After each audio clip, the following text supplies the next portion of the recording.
You know what's worse than office politics? A haunted office. Yeah, mine was literally haunted. But at least that's what we thought. Welcome to episode 2 of 9 to Y, your friendly corporate reality show because why not? Okay, so picture this. It is 2018. I am a freelance content writer working for a PR startup. Our office was on the first floor of a 3-story corporate building which was supposedly haunted. We were on the first floor. Above us lived the caretakers of the building, and on the third floor lived our CEO. Yeah, he lived right above the company. No work life balance, literally. People claim to have heard weird sounds, see shadows, hear spooky voices while working late in the office. Yeah, the whole Bollywood horror movie starter pack. We obviously laughed it off. We were terrified a little, obviously, but mostly because of the deadlines. Until one morning, हम सब सुबह office पहुंचते हैं और देखते हैं कि director के कैबिन के बाथरूम का टैप ऑन है.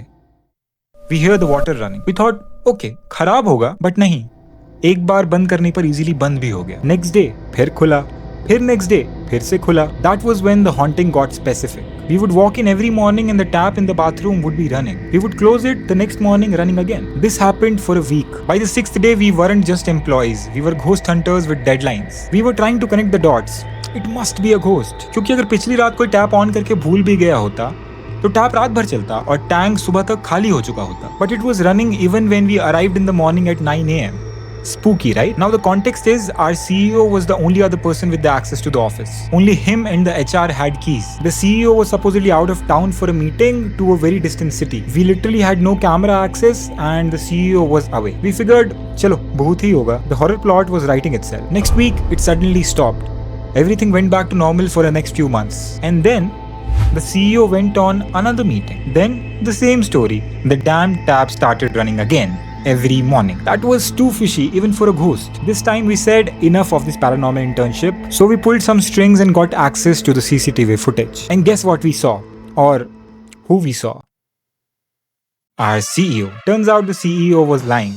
He wasn't in another city. He was coming home super drunk at around 3 or 4 a.m. every night. He would sneak in through the back gate, climb one flight of stairs to our floor, use the office washroom, just to make sure that he wasn't seen by the caretakers living above us. And he was so hammered, he would forget to turn off the tap after using the washroom before stumbling back out of the same gate he entered through. Well, there's more to it, but that's for some other day. So yeah, the ghost wasn't real. The office wasn't haunted by a restless spirit. It was just our CEO haunted by alcohol and some poor bladder control. Or you can say it was haunted by a slightly confused, highly intoxicated CEO who desperately wanted to pee. We didn't call a priest after that, we just installed motion sensor taps. Because sometimes it is not the spirits that you need to banish, it is just hangover.